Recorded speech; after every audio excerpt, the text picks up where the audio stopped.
Hey guys, this is another video by vibratinglab.com and I'm super excited about this specific video because I invited AJ, a well-known expert on male enhancement, to share his wisdom about how to overcome premature ejaculation and develop a supreme stamina in bed using simple things like Kegel exercises for men, which we'll discuss how to do, like edging and much more. So in this video you're gonna see everything about why people suffer from premature ejaculation, what is premature ejaculation, and much more. So I'm super excited to introduce to you AJ and listen to what he has to say and take notes. And most importantly, enjoy the video and do something about what you learn here.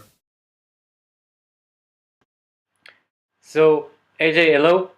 And as I promised my guys here, you're gonna share with us the best you know about premature ejaculation, how to last longer in bed, and how to master sexual stamina. Not just in front of the computer with your flashlights too, or doing edging or masturbating, but with a real woman. So share with us what you know, please. Okay.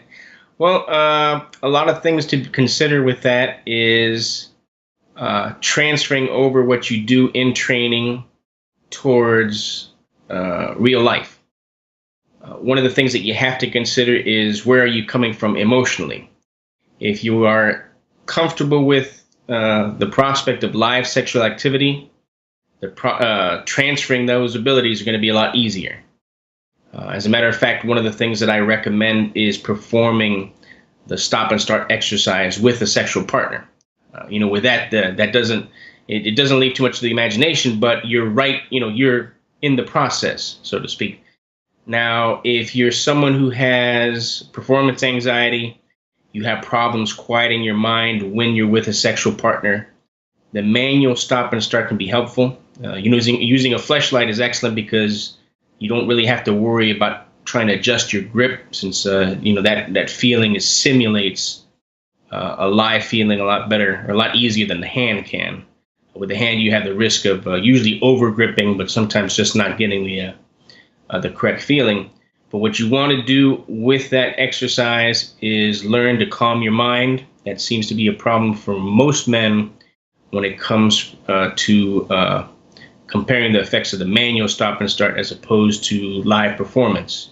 There are a lot of guys out there that they can do really well when it comes to edging, but when it comes to sexual performance, the performance is the same, and a lot of that is due to that mindset. So what you want to do is when you start the exercise, clear your mind. Think of a field of white. If you have relaxing music in the background, that helps. You don't want to be distracted. And I know that sounds counterintuitive, especially if you're used to thinking of erotic imagery, but that in itself can be distracting. You don't want to you don't want to be with your sexual partner and then your erection starts to falter, and then you have to think of something else. That's a common conditioning effect that a lot of men have too. So what you do is you clear your mind and focus on feelings of confidence, focus on feeling unencumbered. If you've ever had a sexual experience where everything just went right and you felt, like you were the man, try to capture that feeling, and reproduce it during your training, and, just attempt to cement that feeling in your head so that every time you train, you're able to bring that emotional backdrop up, more easily. And again, that's gonna help you condition your mind. That way, it's an automatic response. And when you get into a sexual encounter, instead of panicking, instead of thinking about the performance anxiety, you're going to be conditioning yourself to respond in the way that you want to, and that's being portraying those feelings of confidence and being unencumbered. And that's going to allow you to perform better. A lot of men think that, for sexual performance, you have to do all of these techniques and be an acrobat and whatnot. Honestly, it's if you're able to let down your guard emotionally enough to fully immerse yourself in that experience, that's going to be a lot better. You're going to enjoy it. Your partner's going to enjoy it, and they're going to see it too. A lot of people can tell when you're faking performance, or when you're it's almost like some men like to treat sex almost like they're going into combat, and they have these tactics and whatnot, and it takes away from the experience. So by learning to clear your mind, by learning to, focus on what you're going through, what you're feeling, what you're experiencing, what you're seeing, tasting, all of those, appreciating all of those senses. That's going to allow you to be a better lover. It's going to allow you to enjoy the experience more. And of course, if you can back that up with physical development, by conditioning yourself physically, by developing that high level of EQ, by developing that high level of stamina through training, that's going to give you, here you're going to be doing well all around. So you'll have the mental conditioning, and you'll have the physical conditioning. And you know what? That's what amazes me about what we call premature ejaculation solutions, and the process of developing like a mastery of your ejaculation, of how complex this entire thing is. You have the mental side, you have the emotional side, the physical side, the emotional side, like anchors them all, sometimes positively, sometimes not as productively as we wish. And everything works together. Like, as you said to me before we spoke, if just a guy uses a flashlight, and I can say for myself, I used it like for the first time a week ago, and it was amazing, not just because of the reasons that you explained, that the sleeve is very nice, and I would not say it more arousing or less arousing than a real female part, but the thing that makes it better, now it's not how realistic it is that it touches your hand, the physical anchoring. Like you can say, I can last for eternity using my hand, but try detaching it and not feeling your hand, and your hand does not feel this thing, and you have to withstand something that you do not control, the pressures and the tightness, and suddenly it's a different world, and it causes you to focus sometimes more on the physical. Suddenly it can be a bit harder to get an erection, but it's supposed to be more comfortable and more arousing than the hand. Not really. The hand can be very arousing, but it's very different than training to be with a woman without having to fear about PE or ejaculation, and by being with yourself, no matter how much external arousal in form of porn or imagination or not imagining. So it's a big topic, definitely. I think it allows you to concentrate more on what you're feeling as opposed to telling your hand what to do. Yeah. Yes. Suddenly there's no like protective guide to the penis inside this orgasm, and it has to be by himself. So yeah, definitely. Mm-hmm.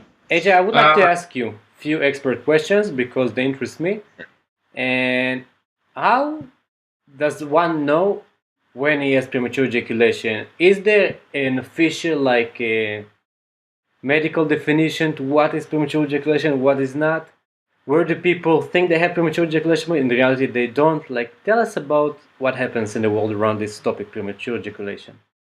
Yeah, and that's definitely a great question. And the challenge to that question is that even the experts, it's tough for them to agree, because some put a time limit of 2 to 3 minutes.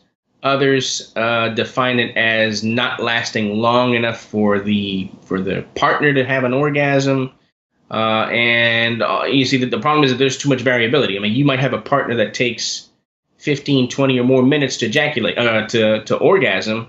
And some do not never orgasm, like they never orgasm. That's true. And some girls orgasm after 10 seconds. So it's kind of a stupid definition. And I say it's stupid because I was using it for a long time. And even in my old course on Vibrating Love about premature ejaculation, the 10-part course, I speak about it and I define it that way. But I think about it now, it's like kind of stupid because too much variability in terms of like what makes a woman orgasm. True. And I think really the definition, you have to kind of tailor it to yourself. If you are ejaculating sooner than you want to, that's premature ejaculation. And the thing about that is that it really functions. When we're talking about, if you're physically conditioned, if you can perform edging for 20 minutes or more, and you physically, you probably, you're able to simulate the kind of feeling that you want to experience during a sexual encounter, at least, the physical feeling. Chances are, if your conditioning, your physical conditioning is fine. what we got to understand is that premature ejaculation, if it's part of that anxiety spectrum. You know, if you're feeling a slight bit of anxiety, something, you know, similar to the kind of a feeling you get, say, when you're with a partner for the first time, that makes things more exciting. That can actually add to the pleasure, that slight edge of anxiety. That's why some people they engage in certain sexual behaviors that heighten that just enough to, I guess, add a bit of flavor to the sexual experience. But the problem is when you start adding more than what you want to experience, that can trigger premature ejaculation. And it functions along a spectrum because, you know, in the beginning you have that premature ejaculation. And then as your time starts to drop, you know, you might start experiencing erectile difficulties, erectile dysfunction to some degree also. And then, of course, you know, you go, you know, add more anxiety to that. And then when you get, full-blown impotence. So again, it functions along a spectrum. The goal, of course, being to, push that anxiety down enough so that, you know, you can at least manage the activity. And, of course, in practice, what happens is, you know, you eliminate the anxiety altogether. You develop enough confidence. And again, for some men, it's different. You know, some men, if you're well adjusted, you have a negative sexual experience, you can blow it off.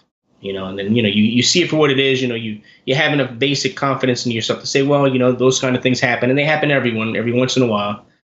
You blow it off. It doesn't affect you in any way where, you know, it's going to require any kind of serious attention. But if you're someone who has struggled with performance anxiety for a while, you're going to need to really focus on that mental conditioning. And that's where the emotional visualizations that I mentioned before come in. You know, the more you practice that, the more it's going to be, you know, it's going to, you know, rewire your mind, so to speak, so that, instead of getting that fear impulse, you start looking forward to it. And that's another thing too. And some men, they have problems understanding, how serious performance anxiety can affect you. One thing you see on some of these forums, some men who have had it for months, some men who have even had it for years, is that they say, well, it has to be something physical, because if it was just performance anxiety, then it wouldn't last this long. But the mind doesn't work that way. You see, the penis, it's almost like it has a mind of its own. It operates very much on a subconscious level. If you are getting ready for a sexual encounter, and instead of feeling joy at the prospect, instead of being, positively excited, you approach it with anxiety and dread, your penis isn't going to have a reason to get erect. I mean, you can't just look down at your penis and say, hey, get hard, especially when you're feeling anxiety. I mean, it just doesn't work that way. And, you would expect exactly that way. If you have anxiety, then your penis will stay down. Oh yeah. You have that part of the nervous system that you will experience also premature ejaculation. Most likely, you're also gonna experience the sexual experience as a nightmare. Exactly, and that's the problem. And the more you associate the prospect of a sexual encounter with something negative, the more it's going to negatively condition you. And and I've talked with a lot of men who they talk about it. Really depresses them, and they talk about the shift of a view, like a mental view, where before they used to look forward to sex and even fantasizing about it, and then now every time they think about it, it's instead of being able to enjoy it like in an unencumbered way, now what comes into their mind is, can I perform, or am I going to go through this horrible experience again? And that it's the more they burn that into their head, the more they condition themselves negatively to set themselves up for that kind of failure. So it's really important to try to catch it, before it gets to the point to where in some cases some men might need professional help. This is obviously a subject that it's not easy to deal with if you've had a lot of negative experiences. And some men, they try to power through it. Try to say, well, maybe this time it'll be better. And they describe they set up a date, and they're approaching the sexual encounter, and the more the closer that time approaches, the more dread they experience. They can't expect to be able to function properly when they're experiencing those kinds of emotions. So it really has a lot to do with conditioning. That's the good news. The good news is there is an easy way out that takes some exercise and time. Definitely, and I think, and I don't want to get too far off the mark what we're talking about, because it's also about making good life choices. It's also not trying to cater to your ego. Because again, we want to think of ourselves as, well, I can have sex with anyone, but if you're with a sexual partner who you don't trust, part of what you're going to be worried about is is this person going to is this person going to insult me? Am I going to have a negative experience? And some men talk about that. They're with sexual partners who, they don't trust, they maybe not get along with, or, they don't have a good emotional relationship with. So, so they suffer through erectile dysfunction, and instead of their partner comforting them, their partner insults them or makes them feel bad. And that just, you can imagine that just reinforces the risk of a breakup is hovering over the relationship because of this small issue. Yeah. And that's a problem. And, so one of the best things that you can do if you are sexually active is to make sure, have a partner that you can trust, someone who you're comfortable with. That can actually help you to work through these issues much more easily. It's a great assistant, but also guys that don't have a partner or not sexually active, they can still do a lot about it by themselves. Definitely, and that's where the training comes in. The manual stop and starts, manual edging with the fleshlight. Again, you focus on the emotional portion of the visualization exercises until you burn it into your brain, until your first thought isn't that performance. Am I going to be able to function great? And that's another thing. And it's difficult to do. It's more difficult to do this when you're with a sexual partner, but with the manual exercise, you can be objective. Again, and some men that we run into, their performance anxiety is so bad that even with training they have problems. But with training, the best thing that you could do is to be as objective as possible. Understand that with training, you're there to challenge yourself. I mean, if you're having problems, you shouldn't expect to perform perfectly. And even if you perform well, I mean, you want to challenge yourself. I mean, if you're training and you're not challenging yourself, you're not going to have any room to, you're not going to have any reason to make any progress. So, you need to deliberately challenge yourself so that you force that progress. But, with the manual stop and start, you're by yourself. You can create an environment that's calm enough for you to train effectively. You can, set things up so that you're able to focus on the emotional visualization portion of the exercise until, with repetition, you get it right. And that's, that's one of the benefits of at least the manual stop and start over performing with a partner. It's probably something you want to do if you are in, if you're in a situation where even the thought of having a live sexual encounter causes a great deal of stress. So, yeah, and I would add to it a different angle. If you're in a reality of premature ejaculation and you don't want to be here, and you want to be in a new reality of a lot of stamina, what AJ said is the best way to go about it if you want to manifest it as fast as possible, because that's how you build a big momentum early on, very fast. And when you begin to train, and you have to need this crazy drive, because when you try to change a habit, if you want to happen fast, you need to do it hard in the beginning and then try to ride the momentum. Definitely. So we understand that premature ejaculation is kind of hard to define, because definitely not 2 minutes, and it's definitely not by how your partner feels. And it's definitely, yes, everything about you. So interesting. AJ, let's not go into the negatives as much, and let's give our guys some tools to deal with it. So firstly, if you want a full course specifically, we stick tips and tricks and techniques that I've made a few years ago, go to Vibrating Love, search Last Longer in Bed, and you will find it. It's a 10 free video courses, and they're awesome. It teaches everything from like how to breathe right, exercises to do, which we'll explain now more about. And I do not want to repeat or teach you what I already taught there because you can go enjoy it. But I want you to hear something that you'd never heard before. And AJ, please, please, please, please tell us about Kegeling. Okay. That's probably the most popular stamina exercise, the PC muscle. It's really, responsible for regulating blood flow. You want to do your best to perform the Kegel with an erection. The exercise is completely different. You could do the Kegel with a flaccid penis. You're still going to get a good PC muscle workout. But when you perform the Kegel with an erection, it actually turns it into a completely different exercise. You could see it. When you're 100% erect and you Kegel, you can see the penis hyper expand. The glands inflates fully.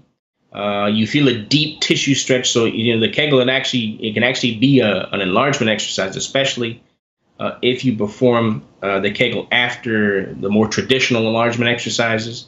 So it's really best if you perform the Kegel with an erection. The Kegel, it also comes into play in the edging exercises because a well-timed Kegel, you can either halt the process of ejaculation or accelerate. That's why you should control this muscle. One of the two main reasons.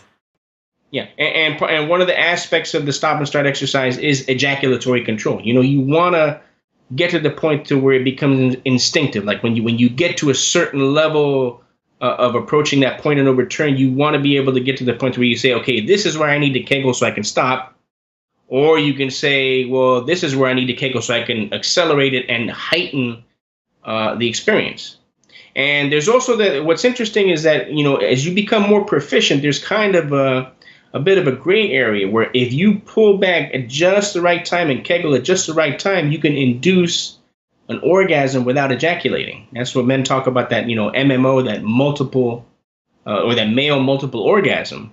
And that comes with practice. I mean, some men can do that easily. Some men have problems with it, but almost all men that can do it easily use some training in a way.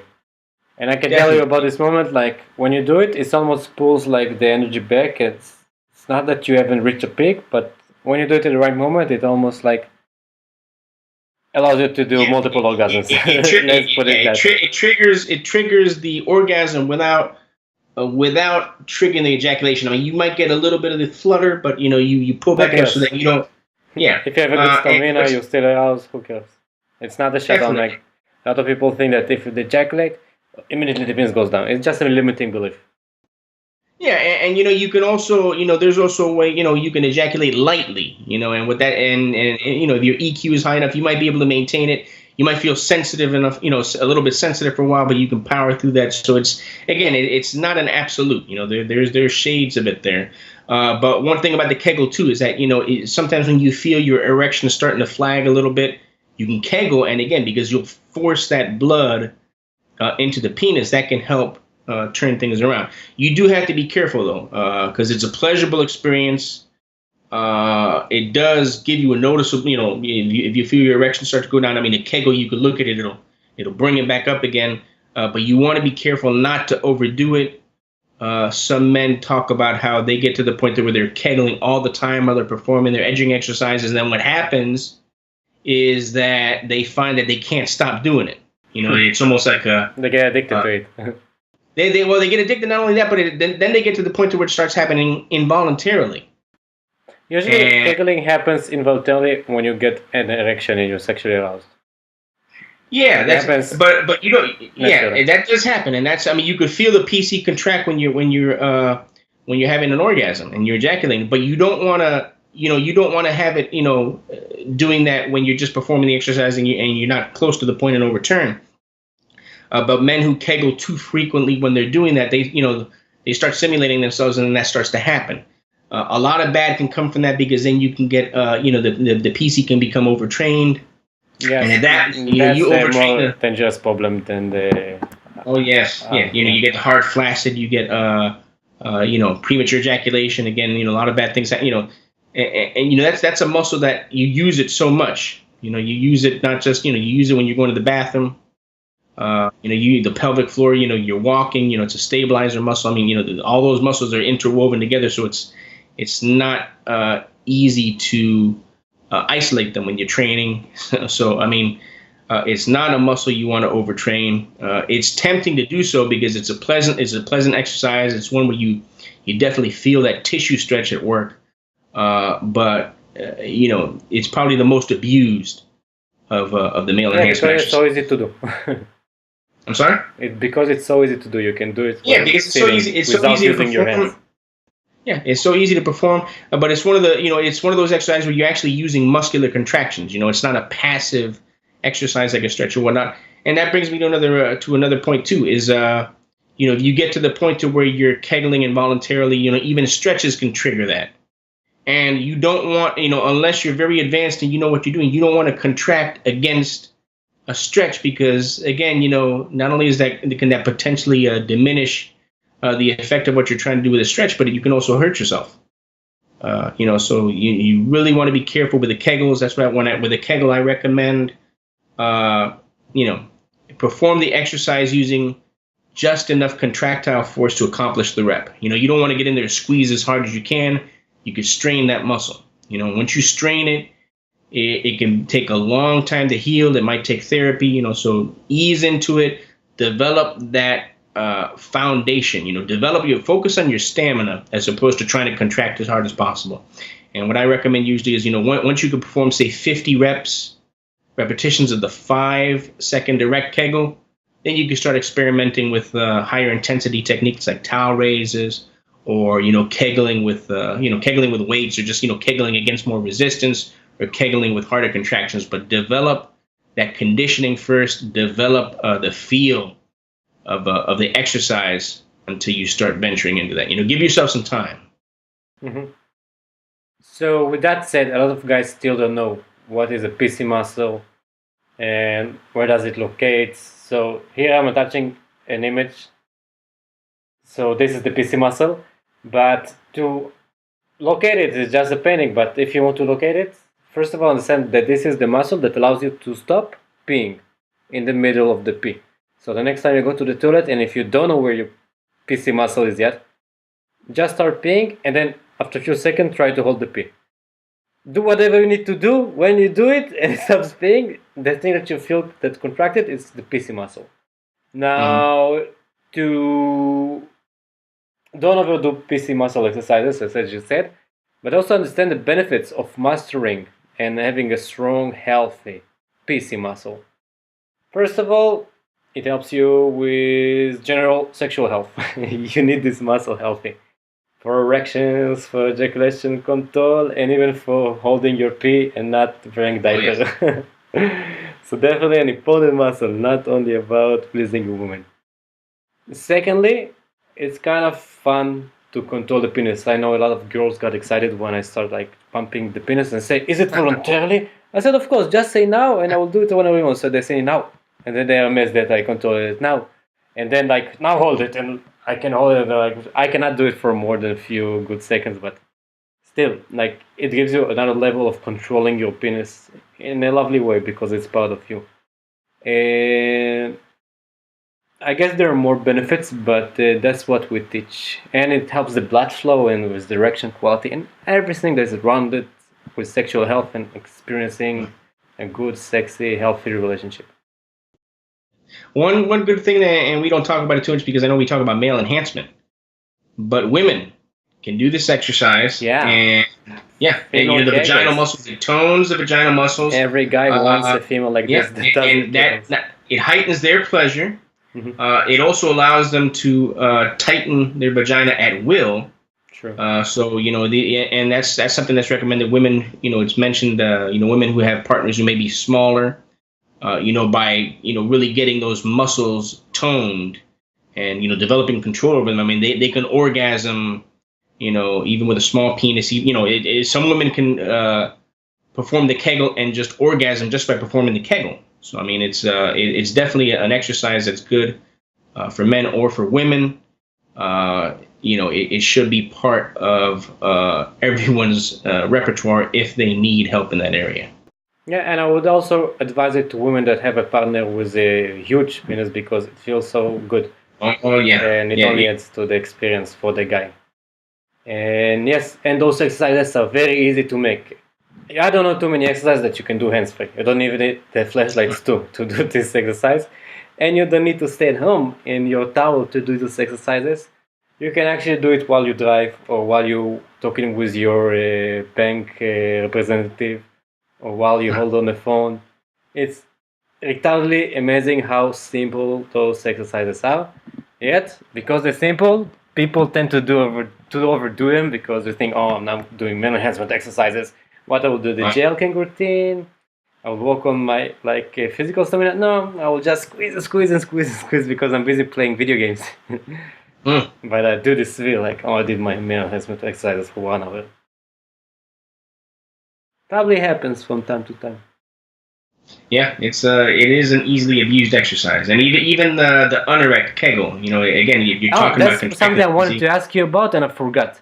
For people that are not interested in penis enlargement, what would be the benefit if you want to develop ejaculation control, doing it erect versus not erect? Is it only for the when you ejaculate, trying to hold this moment and try to be more multi-orgasmic, or does it have some different benefits? Because I understand it has a lot of benefit if you want to enlarge your penis while you're doing it. Well, it's just getting the feel of the exercise. I mean, the feel of an erect Kegel is just very different. You'd have to really perform. You'd have to perform both of the exercises in order to get a feel for it and to feel it yourself. But it's just that the erect Kegel is just much more engaging. Like you mentioned, the effect of the penis, how the penis rises when you contract. I mean, it's much more inclusive. I mean, there's still benefits to be had by performing the unerect Kegel.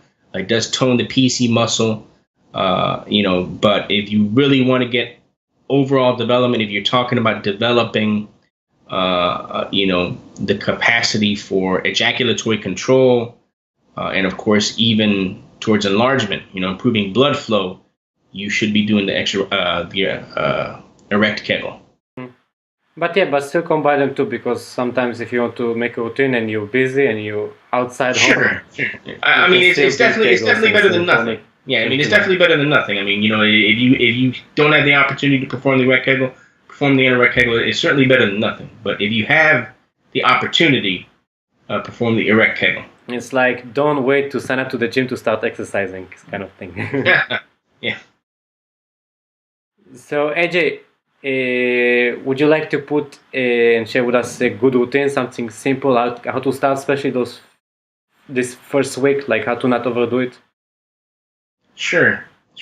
I would say, you want to start with a warm-up, a 5 to 7 minute warm-up. In my opinion, the best way to do that would be if you have a hot tub. And I know that's inconvenient for a lot of men, so I'm just talking about a best case scenario. I mean, if you have a heating pad, some men, they do that in the shower. You get that heat. You want to make sure that it's a few degrees above body temperature, not more than that. You don't want to burn the penis. You also don't want to exhaust it. So that's why I say don't go over 5 to 7 minutes, because you get. Yeah, it's like if you've ever sat in a hot tub for a long time, after too much time, you get exhausted. So, but and while you're doing the warm up, make sure you're doing light stretches and massage. Drive that blood flow in, get those tissues flexible. Once you've done an adequate warm up, try to aim for 5 good reps of the erect Kegel to start with. If you have to re-stimulate yourself, I like to put a cap of 3 times. If you re-stimulate yourself 3 times if you need to during the exercise. Try not to do more than that, because again, you don't want to exhaust your penis. If you're starting off, you want to start at a comfortable rep level so that you're able to continue adding reps as the cycle progresses. If you start off your training cycle and you're doing too much, you're not going to be able to progress. You want that training momentum. So your first workout should be very comfortable, Focus on form more than anything else. I mean, if your form in the erect Kegel is poor, don't worry about adding reps. Focus on the form. Make sure you're getting that deep tissue stretch. Make sure you're performing the exercise correctly. So how's it supposed to feel? Like I have an erect penis. How does it feel when I know that I performed it properly? Well, yeah, you'll see the penis actually rising. You'll see it rising when you flex the PC muscle. You'll notice that the glands, the penis, it expands. It expands to the point to where the skin becomes tight and it shines, like they say. It actually reflects light. It gets that tight. So I mean, that's when you know you're performing the exercise correctly. And if you hold it in the ring, like in the fingers, you actually feel it hardens a lot. Yeah, no, you'll feel it expanding. So I mean, it has that tissue expansion. They call it hyper expansion. Again, if you have problems holding the Kegel for 5 seconds, don't worry about increasing reps. Just focus on trying to get 5 good reps of the 5-second Kegel. Cool. You have to stay. That's simple to remember. Yeah, and stay at that rep range until you get 5 good quality reps, and then after that, if you want to add 1 rep per session or 1 rep every other session. Come to Vibrating Lab and read the entire full routine of the 3 routine. Until then, keep it simple. 5 times 5, and until then, focus on that. Yeah, and focus again on quality. If you start your training off with poor quality, you don't develop those good training habits. What's going to happen if you keep adding reps to poor performance? You're going to end up, best case scenario, you're not going to get optimal development. Worst case scenario, you can end up hurting yourself just through that training volume, performing an exercise poorly. You don't want to do that. That's why I stress training form above everything else. Get the feel of that exercise. I mean, and you have to feel those tissues stretching when you're doing it, because that also carries into the enlargement effect. Like with the enlargement exercise, I recommend focusing on that tissue stretch. And the erect Kegel is probably one of the best exercises for getting that feel of tissue stretch. When you're doing girth exercises, you want to try to duplicate what you're feeling with the erect Kegel, because those tissues are being hyperexpanded. And that's when you're inducing the kind of stimulus that you want for growth. Now, you perform, when you get to the point that you have 5 good reps of the erect Kegel. After that, you can transition to the edging or the stop and start exercise. And essentially the way that works is you stimulate yourself, you induce the erection, and the goal is to, you want to set a certain time. Try to aim for at least 5 minutes, anywhere between 5 to 10 minutes is good on your first session. You want to attempt to hold your erection. It's going to fluctuate, but the goal would be to have as hard as an erection as possible. You have 4 main aspects to the stop and start exercise. You have the temporal aspect. That's how long you could last during the exercise. You have the aspect of hardness. Then you have ejaculatory control, and then you also have that emotional visualization aspect to the exercise there. So, all of those come into play. Usually most men will aspect the temporal aspect first. They'll master that first, and then, all of the other ones come into play. But, attempt to get 5 to 10 minutes of the exercise. You want to, usually it's done with 3 stops. That means you're stimulating yourself, and then when you feel what we call the point of no return, when you feel like you're coming close to point of orgasm, stop. Stop before that. Let your erection rest enough so that that feeling fades enough so you can proceed again. And then what you do is you get to your point where you're approaching that point of no return again. You stop, and then you resume the training again, and then you stop, and you get 3 stops during that exercise, and then by the 4th time, if you want to ejaculate, that's fine. A couple of things I want to add too is if when you get to when you can do 5 to 10 minutes of the exercise, and you want to get at least 5. If you can't do at least 5 minutes, there's an alternate version which I'll recommend shortly. But if you can get at least 5 minutes, what you want to do is every session add about 30 to 60 seconds And even if you have to pause, even if you have to pause for a while and not stimulate yourself, that still counts as time. And what's going to happen is over time, you're going to be able to fill in those gaps with stimulation. But, if you have to pause and not do anything for 30 to 60 seconds just to get that extra time, do so. But, what you're doing is you're conditioning yourself to, just being under stimulation for that time. Even if you're not doing anything, it's, you're stimulating, you're conditioning yourself both physically and mentally for that. Now, if you cannot perform at least 5 minutes of the stop and start as I described, what you can do is add more stops. Try to get at least 5 minutes. If you have to do anywhere up to 10 stops, do 10 stops. And let's say you're doing, you suffer from extreme premature ejaculation. If it takes you 10 stops to get up to 5 minutes, then, write that down, and you should be keeping a journal of all of your training. That's very, very important. And then what you do again, your next session, if you did 5 minutes with the 10 stops, go for 5 minutes and 30 seconds, at least 30 seconds added to each session. When you get to the point where you do about 10 minutes, then start trying to reduce the number of stops.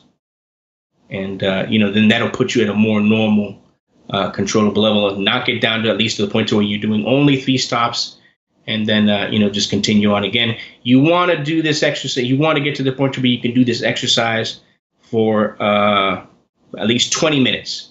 It's a very popular theory about the 20-minute threshold for this exercise, and also aerobic activity. It's mentioned like if you can get to the point where you could run steadily for 20 minutes, you can run almost kind of indefinitely. Even if it's at a slow shuffle, you'll be able to, because that's an aerobic threshold. It seems like there's something similar with this kind of training. You can get to the point where you can maintain an erection for 20 minutes.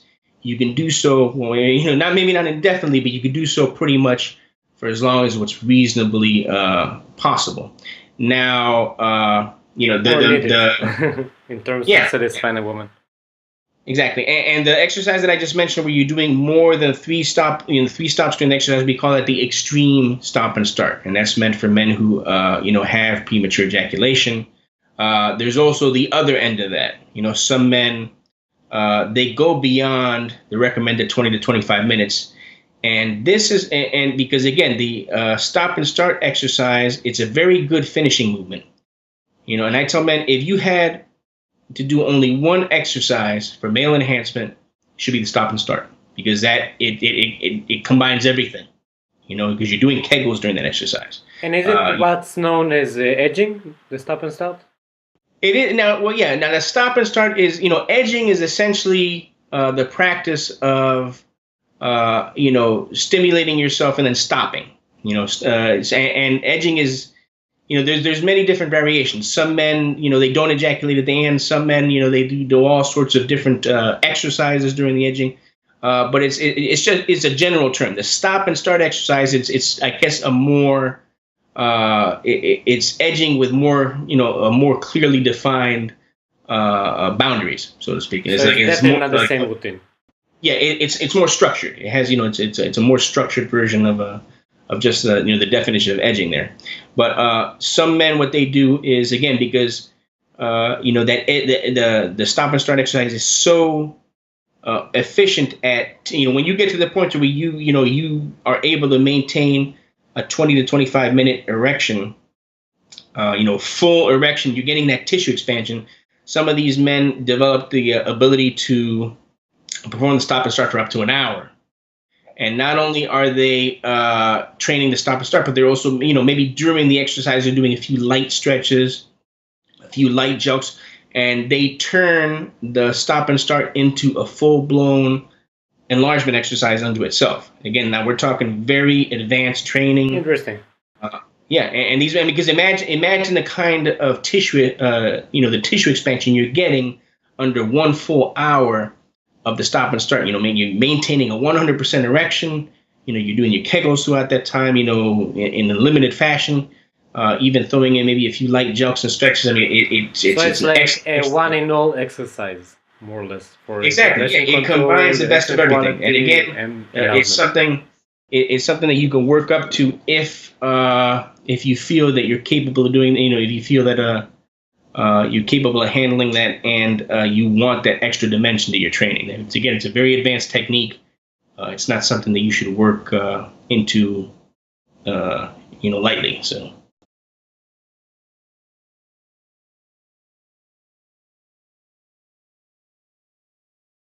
Definitely. Once you have that temporal aspect, once you have the hardness aspect mastered, once your emotional visualizations are good, and of course ejaculatory control. Once you have that down pat, you can start doing that. Now, there's a potential downside to that. Is we go back to the whole ejaculatory control.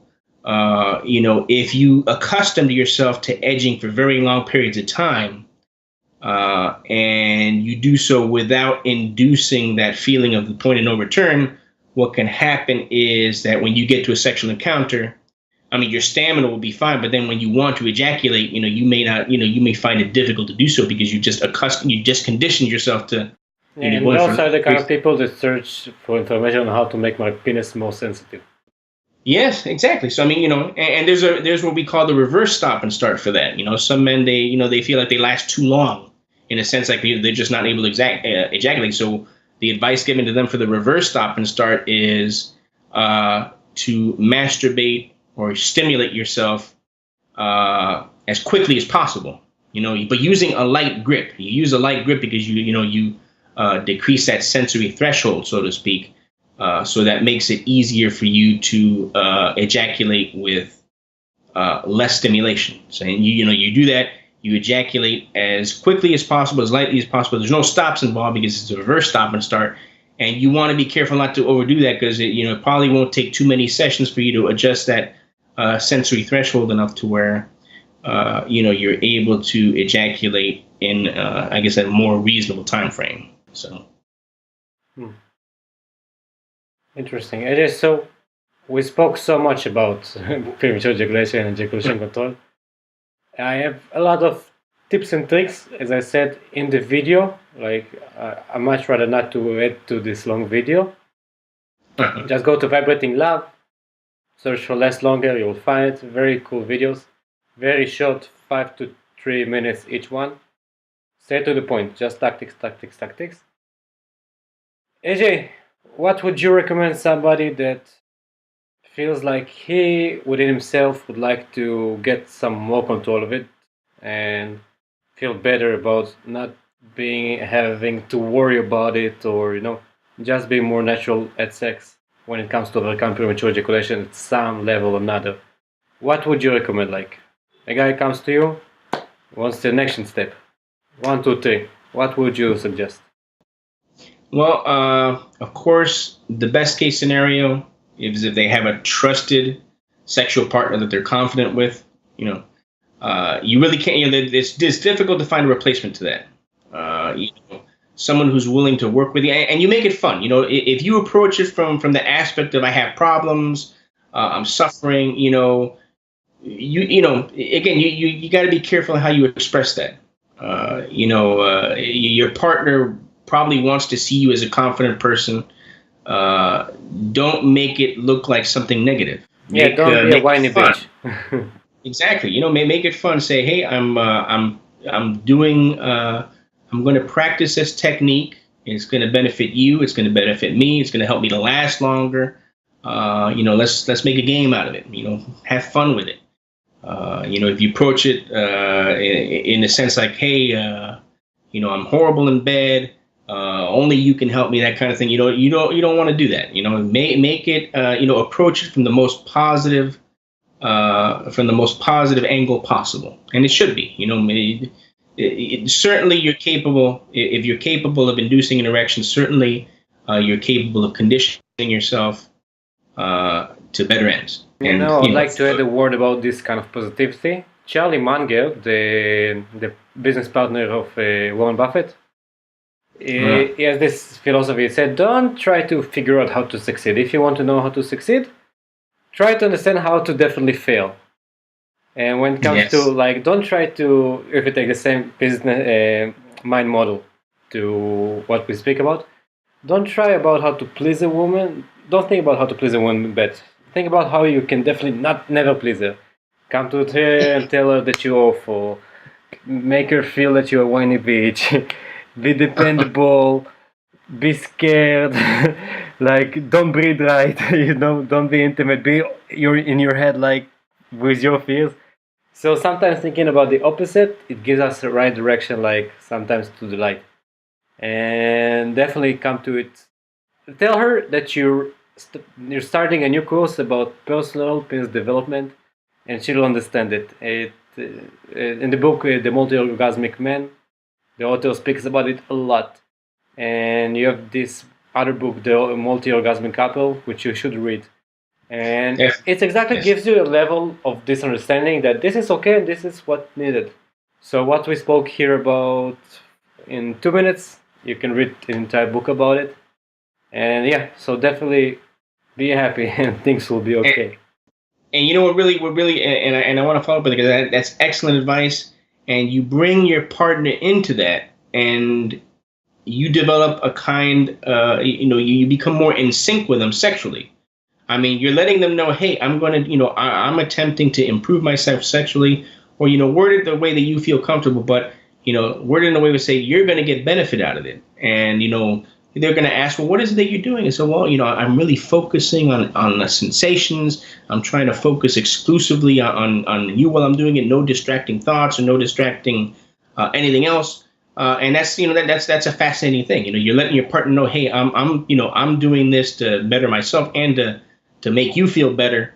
They're going to start doing the same. So, because they're what are you doing? And you let them know, hey, I'm focusing on this. I'm isolating the mind state so that everything is just like we're in our own little world, so to speak, while we're having this sexual encounter. And because other things peep in too. And we're not talking about just performance anxiety. I mean, men, if you have a busy lifestyle, if you have outside stress, you're worried about your bills or your job or whatnot, you don't want that kind of, you don't want thoughts of that creeping in.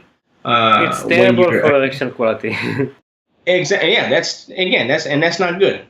One interesting thing that doesn't get discussed too often, but that also is a factor, is men who have performance anxiety that's not, or men who have erectile dysfunction that's not directly related to performance anxiety, is men who are under high stress levels, and they've been under high stress levels so long that they have what's called dopamine levels. They're lowered. It's actually difficult for them to even experience any kind of pleasure in a sense. So the act of obtaining erection eludes them. It's not because they're experiencing anxiety, so to speak. It's just that their body's been conditioned to just not respond to pleasure in the same way. So it happens the same with people in a very, very low physical fitness level. That too. For people that abuse substances and they're like very energetically exhausted. Maybe like when you give them the battery, they don't have any problem with this, but suddenly when this energy is not there, so it's a much more fundamental problem. But we speak here more about how to overcome it when you're healthy and when you want to master this muscle and mental activity and reframe everything you believe about it in terms of how you feel about it. Definitely. So AJ, I think that was a great webinar. Thank you. Tell us what you will give us in Vibrating Love in terms of the routines, what people are expected to find below this video. It's gonna essentially summarize what we've discussed. We definitely want to link to the stamina exercises that we've discussed, on the website itself. We want to put it all together. If you want to improve your sexual stamina, you should look at it from that holistic standpoint. It's not just about doing Kegels. It's not just about performing the stop and start exercise. You should bring all of that into, we're talking about the mind state, bringing your sexual partner into it, making them a part of the process. And men, we sometimes have an issue with that because, we might feel, some of us feel shame, we feel that there has to be an aspect of shame attached to self-improvement because we're not good enough. No, I mean, doesn't matter where you're at. We can always improve aspects of ourselves. You shouldn't feel ashamed of that. I mean, we're all born with a certain potential. What we're doing is we're maximizing our potential. There's no shame in that. On the contrary, if you see yourself as fully developed when you're not, that's ignorance. There's always going to be room for improvement. It's like not knowing how to swim or ride a bicycle. Something so basic that you definitely want to master them at least to some level, and not being confident about it. Yeah, and so there's at whatever level you're at, there's always room for improvement. If you think there's not, then you're deluding yourself. So if you look at it from that angle, it's a lot easier to approach, and look at it from that way. Don't look at it from the point that you're horrible and you want to become just okay. Look at it from, okay, I'm at this level and I want to take it to this level. And I will tell you guys, what we spoke about here with AJ is only the beginning. If you want to see where it can go further, go and read The Multi-Orgasmic Man, and you will see what people speak about in terms of energies and controlling energies, and definitely have like maximum control over your entire sexual energy, as opposed to just one muscle or I ejaculated, prove me. So it's only the beginning, it's only the starting point. AJ, I want to thank you so much for joining this webinar. And as always, guys, we'll see you in the next one. Thank you for having me. Thank you, AJ.